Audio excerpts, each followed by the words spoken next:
नमस्कार साथियों, कैसे हैं आप सब लोग। उम्मीद करता हूं आप सब लोग अच्छे होंगे। तो स्वागत है आपका हमारे YouTube चैनल की एक और वीडियो में, जिसके अंतर्गत आज हम बात करेंगे उत्तराखंड लोक सेवा आयोग यानी कि यूकेपीएससी के पुराने पेपर की। यह हमारा 2003 का यूडीए का पेपर है, जिसमें से हम उत्तराखंड के जो सवाल आए हैं इस पेपर में उनके बारे में चर्चा करेंगे। बहुत ही महत्वपूर्ण यह वीडियो है, आप इसको पूरा जरूर देखिएगा। तो चलिए वीडियो को शुरू करते हैं। जो पहला सवाल है हमारा, चिपको आंदोलन उत्तरांचल के किस जिले में मूलतः प्रारंभ हुआ था। तो चिपको आंदोलन हुआ था हमारा प्रारंभ चमोली में। देखिए, जब उत्तराखंड में 1972-73 के आसपास या 73-74 के आसपास हम कहें तो बहुत ही अंधाधुंध पेड़ों का कटान चल रहा था। उसी में चमोली की रैणी गांव की महिलाओं ने इस कटान का बहुत ही विरोध किया था। तो चमोली की रैणी गांव की महिलाओं ने गौरा देवी के नेतृत्व में 1973 में वहाँ पे हो रहे वृक्ष कटान का विरोध किया और सभी महिलाएं वहाँ की गांव की गौरा देवी के नेतृत्व में वहाँ पे स्थित पेड़ों पे चिपक गई, जिससे उस आंदोलन का नाम क्या हो गया, चिपको आंदोलन। ठीक है, तो इसकी सूत्रधार कौन थी, हमारा गौरा देवी। और इसको वैश्विक स्तर पर या राष्ट्रीय स्तर तक पहुंचाने का कार्य किया था हमारा सुंदरलाल बहुगुणा और चंडी प्रसाद भट्ट जी ने। ठीक है, तो ऑप्शन सी क्या होगा यहाँ पे सही होगा। फिर है अगला सवाल, निम्न वाक्यों पर विचार कीजिए और ठीक है, और उसका उत्तर देना है हमने यहाँ पे वाक्य में विचार करके। तो कथन ए दे रखा है, उत्तरांचल के लोगों का मुख्य व्यवसाय कृषि है और इसका कारण दे रखा है, इस राज्य की 90% जनसंख्या कृषि पर निर्भर है। ठीक है, तो यहाँ पे हमने क्या देना है, ऑप्शन दे रखे हैं ए और आर दोनों सही हैं और ए की क्या करता है, सही वाक्य करता है। देखिए, उत्तरांचल का मुख्य व्यवसाय जो है या उत्तराखंड का मुख्य व्यवसाय कृषि तो है, ठीक है, पर जो आर है इसका क्या है, एक सटीक कारण नहीं है कि यहाँ के लोगों का मुख्य व्यवसाय क्या है, कृषि है। ठीक है, तो यहाँ पे जो ऑप्शन क्या हो जाएगा, हमारा बी। ठीक है, ए और आर दोनों सही हैं, किंतु आर क्या है, ए का सही स्पष्टीकरण नहीं है। तो बी ऑप्शन क्या हो जाएगा, यहाँ पे सही हो जाएगा। फिर है अगला सवाल, निम्न वाक्यों पर विचार कीजिए। तो ये भी वैसा ही सवाल है हमारा, जिसमें कथन दे रखा है, उत्तरांचल राज्य में विकास के लिए बहुत अंतःशक्ति है और इसका कारण दे रखा है, विकास के लिए वैज्ञानिक नियोजन तथा प्रभावी क्रियान्वयन मशीनरी की आवश्यकता होती है। ठीक है, तो इसमें भी हमने वही बताना है। तो इसका भी आंसर क्या होगा, हमारा कथन क्या है, दोनों ही सही हैं यहाँ पे, पर जो आर है वह क्या है, इसका कथन ए का कारण नहीं है या स्पष्टीकरण नहीं करता है। तो यहाँ पे हमारा कौन सा सही हो जाएगा, बी। ए और आर दोनों सही हैं, किंतु आर क्या है, ए का सही स्पष्टीकरण नहीं है। अगला सवाल है हमारा, ये भी सेम ही सवाल है, जिसमें कथन है हमारा, उत्तरांचल राज्य की विधायिका में कुल 70 सदस्य हैं और राज्य में एक द्विसदनीय विधायिका है। ठीक है, तो दोनों के दोनों कथन यहाँ पे हमारे क्या हैं, सही हैं, पर आर हमारा क्या है, इस ए का स्पष्टीकरण नहीं है। तो ये भी सेम ही हो जाएगा, हमारा बी ऑप्शन क्या है यहाँ पे सही है। देखिए, जो हमारा विधानसभा है वहाँ पे कितने सदस्य हैं, 70। ठीक है, इसमें एक एंग्लो इंडियन भी होता है, पर हमारा 104वें संविधान संशोधन द्वारा जो एक एंग्लो इंडियन है उसका पद क्या कर दिया है, हटा दिया गया है 104वें संविधान संशोधन द्वारा। ठीक है, इसी के बाद जैसे उत्तराखंड से राज्यसभा की सीटों की बात करें तो राज्यसभा की कितनी सीटें हैं, 3 और राज्यसभा की हैं, और 5 हमारी हैं कहाँ की, लोकसभा की। ठीक है, तो ये क्या हो जाएगा, हमारा अन्य फैक्ट हो गए इससे रिलेटेड। फिर है अगला सवाल, जैविक कृषि को प्रोत्साहित करने के लिए किस राज्य ने अपने को जैव राज्य घोषित किया है। तो यह किया था उस समय उत्तरांचल ने, और अभी वर्तमान की बात करें तो पूर्ण रूप से जो सिक्किम है वह क्या हो गया है, हमारा जैविक राज्य हो गया है। ठीक है, उसने सिक्किम ने खुद को एक जैविक राज्य घोषित कर दिया है। अगला सवाल है, राजाजी राष्ट्रीय पार्क एक प्राकृतिक आवास है। तो राजाजी राष्ट्रीय पार्क हमारा एशियाई हाथियों के लिए बहुत ही प्रसिद्ध है, यहाँ पे प्राकृतिक रूप से इसके आवास मिलते हैं। चलिए अब देखते हैं हमारा अगला सवाल, उत्तरांचल का राज्य पुष्प है। तो उत्तरांचल का राज्य पुष्प है हमारा ब्रह्मकमल। उत्तरांचल में इसकी जो उत्तराखंड में इसकी कितनी प्रजातियां पाई जाती हैं, तो 24 प्रकार की प्रजातियां ब्रह्मकमल की उत्तराखंड में पाई जाती हैं। अगला सवाल है, भारत में स्थापित प्रथम राष्ट्रीय पार्क उत्तरांचल में स्थित है, वह है।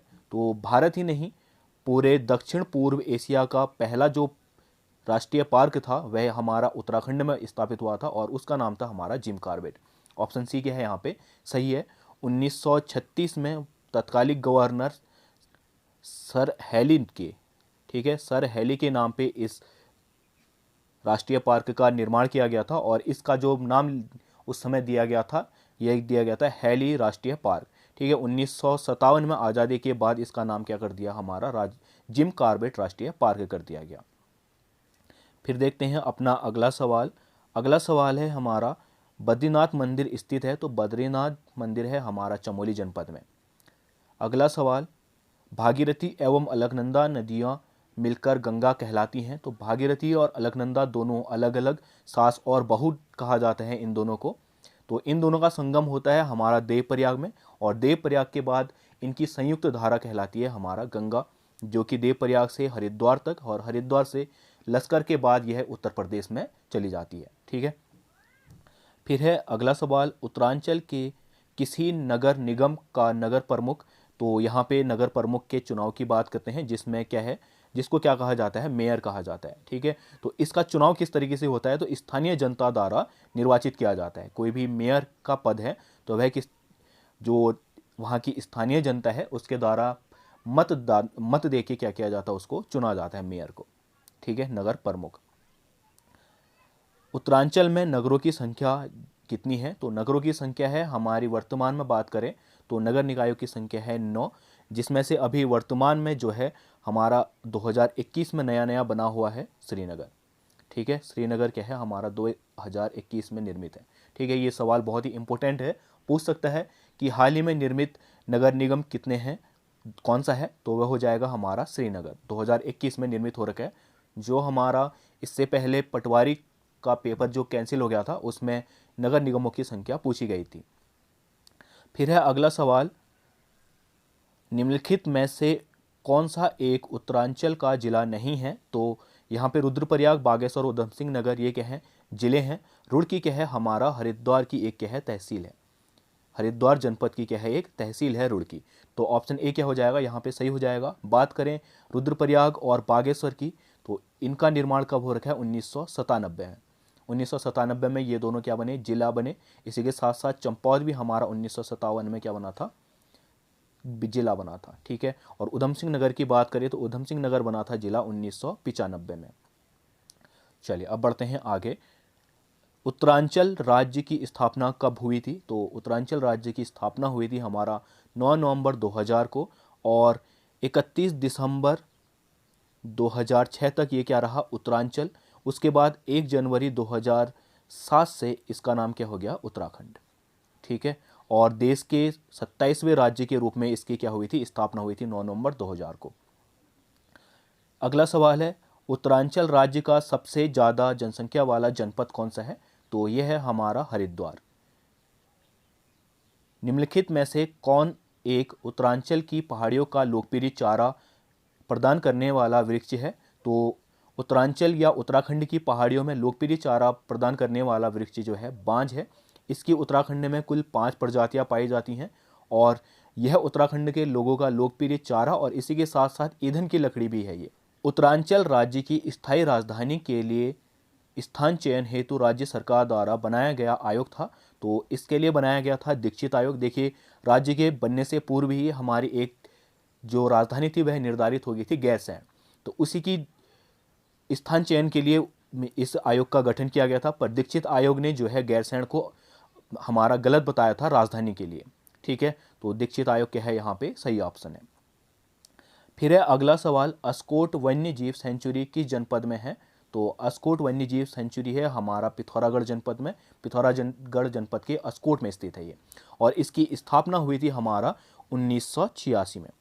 ठीक है, 1986 में इसकी स्थापना हुई थी और कहाँ स्थित है ये, पिथौरागढ़ में है।